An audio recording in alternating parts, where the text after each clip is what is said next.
And welcome to the Morning Devo with Bo-O. It is a new year. Wow. Yep, January 1st, 2024. I've already written a check with 2023 and had to scratch it out, so already starting off a little rough. But anyway, good morning. Hope you guys are doing well, and never mind my messiness. It is, nice early morning, nice chilly morning too, nice and cold. And Paula, thanks for being already up and ready to get into the Devo. So this Devo is going to be Psalms 120 through 122. These are short. And you could always check out the archives, of course, at my YouTube channel at Bo Willette. And it's right there, spelled right there. And so these are just my little morning devos just to get into the Word, get kind of focused. And I like to go through the Bible. It really helps me understand God and how God works in our world. And it answers a lot of questions that a lot of us have about God. And a lot of times we just don't read the book, so we don't know kind of how God works and why God works the way he works, and what God's character is like, what his nature's like, and how that answers questions for us as well. So we see a lot of loving kindness and faithfulness attributed to God in the Psalms. Those two seem to go hand in hand. God's unloving, or his loving kindness, or his never-ending love, it could be said, and his faithfulness. Those things kind of go together in these songs, in these lyrics. So the lyrics tend to really hone in on that. Okay, so let's read through 120 and 121, 122, and see kind of what it says. And the exciting part of doing a Devo, just going through the Bible, is you sometimes never know what you're going to get into. So it's kind of cool, kind of exciting. So let's see. Happy New Year, by the way. Hope everybody has a wonderful New Year. It says, I took my troubles to the Lord. I cried to him, and he answered my prayer. Rescue me, O Lord, from liars and from all deceitful people. O deceptive tongue, what will God do to you? How he will increase your punishment. You will be pierced with sharp arrows and burned with glowing coals. How I suffer in far-off Meshech. It pains me to live in distant Kedar. I am tired of living among people who hate peace. I search for peace, but when I speak of peace, they want war. Wow. So, talk about a devotion of peace, I would say. Wanting peace. I'm going to write that down. Where you want peace, but it seems like everything around you is more conflict. People would rather have conflict than peace. And I guess we can ask the question just of ourselves this morning is, what kind of person am I? Am I a person who tames the tongue so that I can have peace? Or I use my tongue, my mouth, wisely? Or do I just create a lot of conflict with my mouth? Is that what I'm wanting to do? Sometimes my speech, or anybody's speech, can be it can be seen as conflicted, like you're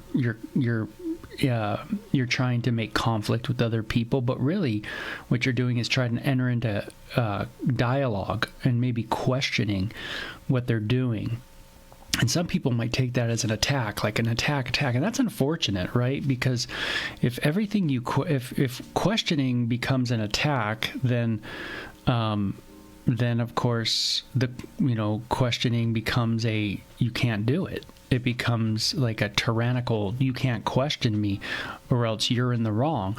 And that sounds very totalitarian, right? And that's not good, for sure. We have to be able to enter into dialogue and realize that it's not necessarily this violent conflict. It's just wanting to understand what you're talking about. But here you get the idea that there's people that don't really care about God, and they don't really care about you, and they just want to stir the pot. They just are angry, violent people that are into war. And man, that is a recipe of disaster, man. Just, that kind of lack of peace in a person's heart and a violent attitude. And it's just waiting for something to happen, right? And, God, help us not to be like that. Help us to be peacemakers. So that's what maybe we can look at with 120, is kind of that blessed are the peacemakers. Jesus said that, right? In the Beatitudes. Blessed are the peacemakers. Maybe I need to look at my life and just go, hey, am I a peacemaker? Not someone who's, the other way, violent, stirring up everything. So 121. And these don't have any attributed writer to them, by the way, 120 and 121. It just says a song for pilgrims ascending to Jerusalem. And it says, I look up to the mountain. Where does my help come from? My help comes from the Lord who made heaven and earth. He will not let you stumble. The one who watches over you will not slumber. Indeed, he who watches over Israel never slumbers or sleeps. The Lord himself watches over you. The Lord stands beside you as your protective shade. The sun will not harm you by day, or the moon at night. The Lord keeps you from all harm and watches over your life. The Lord keeps watch over you as you come and go, both now and forever. So Psalm 21 is a very cool psalm. The first verse is very popular, by the way, right? I look up to the mountains. Where does my help come from? It comes from the Lord, the creator of heaven and earth. It's kind of just that desperation cry. Hey, where do I get my help? Where do I look to for help? Am I looking where? And the answer, of course, is, my eyes, it says, look up to the mountains. Now, the idea is, of course, the idea of upward, the high mount, up, keep looking up, right? Keep looking up, keep going up, keep finding your answers by going up. That kind of idea, meaning up, obviously, not just in like the direction of like going into space, but it's the idea of the greater. God is the greater. He is the one that we are to be looking to. And notice it says that God will protect. He won't allow you to, this idea of stumbling, and he watches over you, and he watches over Israel. The idea of God watching over Israel and protecting Israel. Now, this might have seemed like in history kind of like a failed psalm or lyrics, right? Like, hey, God, what about Psalm 121? You're going to protect Israel. When Israel was not even a nation for close to 2,000 years. I mean, gosh, they were dispersed after Jesus died and rose again, right? Rome came in, demolished the city and the worship center, the temple, and then people from Israel were dispersed. It wasn't the first time, by the way, they were ravaged and sent elsewhere. But here's another time where they were in history, and it wasn't until 1948 that they entered that land once again, the land of what's called Israel. And so we might think, gosh, where was God? But we have to look at the psalm and just be able to understand that God is always watching out for his people, Israel. No matter where they're at, no matter where they're dispersed to, God knows where every tribe of Israel is. He knows where every of his chosen people are, and he's able to bring them back into the land when it's time. And so this is an overall song of just talking about how God is always watching out for his people. And it's lyrics to a song. So it's very expressive. God, you will always take care of us. You will always be with us. You will always protect us from harm. Any kind of harm, you will be watchers of us, both now and forever. And it's kind of amazing when you read the Bible, you kind of are blown away with God's continual grace towards the people of Israel. See, the Bible doesn't paint a picture that Israel is really doing great, but that Israel constantly goes away from God. And they go into their judgments are because of their own turning away from God's counsel and going to other things, right? Listening to other people's counsel instead of the Lord's. And so their judgment is what they're doing. It's they're in a sense judging themselves by just going away from God, and they reap that seed of moving away from God's laws and God's statutes and commands, and now they start going a different direction. And with that comes the ramifications of it. And yet I'm blown away that the Bible, God continually goes after this people. He continually has a plan for them and a purpose, and he's patient with them and long-suffering with them. And so 121's a great one because it reminds me always that God is continually looking out for me. And it might seem in my life where God is distant and that he's not around or he's absent, But a lot of times I have to be reminded in these kind of Psalms that, no, God isn't asleep and he's there. He's going to see me through to the other side. He will never allow me to be, in a sense, carried away, in the sense of no longer being with him. So we saw in some of the Psalms of how God will never leave us nor forsake us. That's the idea here in this Psalm as well. It's not that trials won't come. It's not that judgments won't come, troubles. No, those will all happen. If I choose a certain direction, God will let me go that direction and face the consequences of those directions. But the big picture is that, the Lord will watch out for our life. The Lord knows, and he will see us to that other place, that other side. So it's kind of a big picture, kind of thing that I look at. Like the lyrics are conveying this overall big picture of God's care and concern for Israel. But also I could look at it as God's concern for me too, And so sometimes when we see lyrics or poetry, sometimes they could hone in on something very specific, and sometimes they can kind of, the view is more outward, right? Where you see more of the full sweep of, all this stuff has happened, but when I look at it, it's always in the realm of God's control, God's care kind of idea. So I like that too. So how do I really get peace in life from Psalm 20? It's really by looking at Psalm 21 and by continuing to look up, right? That's where my help comes from. And so really, where do I go for help? Go to God, that idea. So another song for pilgrims ascending to Jerusalem, a Psalm of David. It says, I was glad when they said to me, let's go to the house of the Lord. And now we are here, standing aside your gates, O Jerusalem. Jerusalem is a well-built city. Its seamless walls cannot be breached.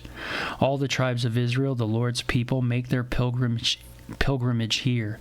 They come and give thanks to the Lord, or the name of the Lord, as the law requires of Israel. Here stands the thrones where judgment is given, the thrones of the destiny of David. Pray for peace in Jerusalem. May all who love this city prosper. O Jerusalem, may there be peace within your walls and prosperity in your palaces. For the sake of my family and friends, I will say, may you have peace. For the sake of the house of the Lord our God, I will seek what is best for you, O Jerusalem. Now, this is a great, great prayer. It's a prayer for the city of Jerusalem. And there's some really cool specifics in the psalm. Jerusalem is a well-built city. It has seamless walls that cannot be breached. All the tribes of Israel, it says, go there during these festivals, the 3 large ones during the Jewish year. It says they come to give thanks as the law of God, the Torah, requires Israel to do.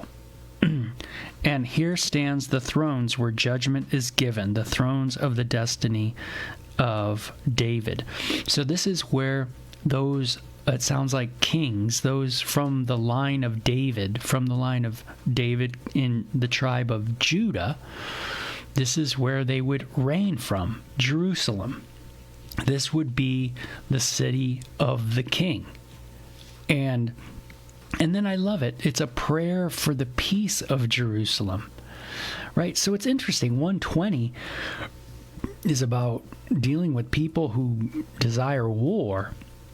121 is about looking to God for help.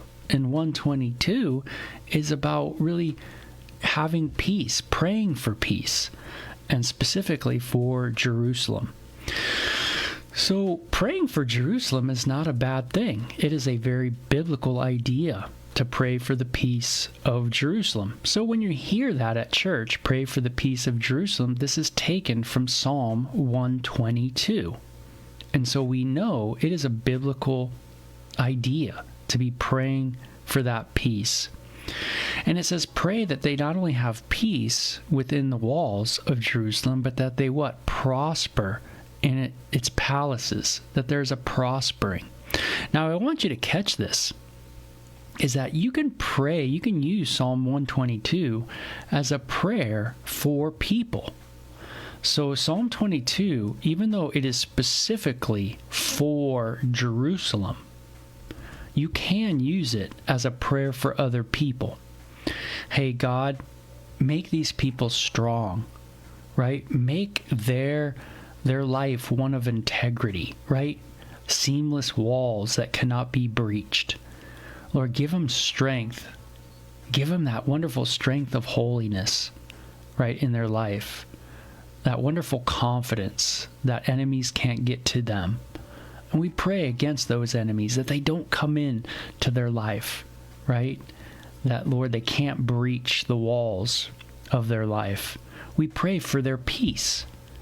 We pray for them to prosper in every way, financially, health.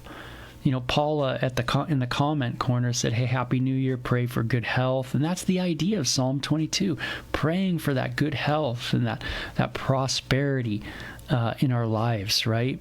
For family and friends, right? For the sake of family and friends in verse 8, may they have peace. Lord, I pray for all of them and their family, that they have peace. And Lord, I want what's best for them. Lord, you guide them, you give them what is best for them. Notice it says, I will seek what is best for you, O Jerusalem. You could see that Psalm 22 is really a great way to pray for other people. So isn't that cool? It's kind of a neat insight into Psalm 122. So maybe learn Psalm 122 a little better and then just start praying in that direction. And maybe, you know, when you look into the New Testament, like for instance, Colossians chapter 1, right? Colossians chapter 1. If you just read the beginning, you'll read a prayer of Paul. And in that prayer, you might see some similarities to Psalm 122, meaning you'll see that this is just a good way to pray for people. You see that Paul prays, you know, for their knowledge of the wisdom of God to be known to them, that, you know, all this good stuff that he's praying. It's very similar to, you know, this kind of prayer in Psalm 122. It's not an exact prayer, the comparison, but it certainly is in line, in step with one another. And I think you'll see that. So Psalm 122 is one that I'm going to look at a little more and just go, hey, God, can I put people's names in here instead of Jerusalem? Can I put other people in this prayer? But certainly we want to see it within its context of praying for Jerusalem. So very cool.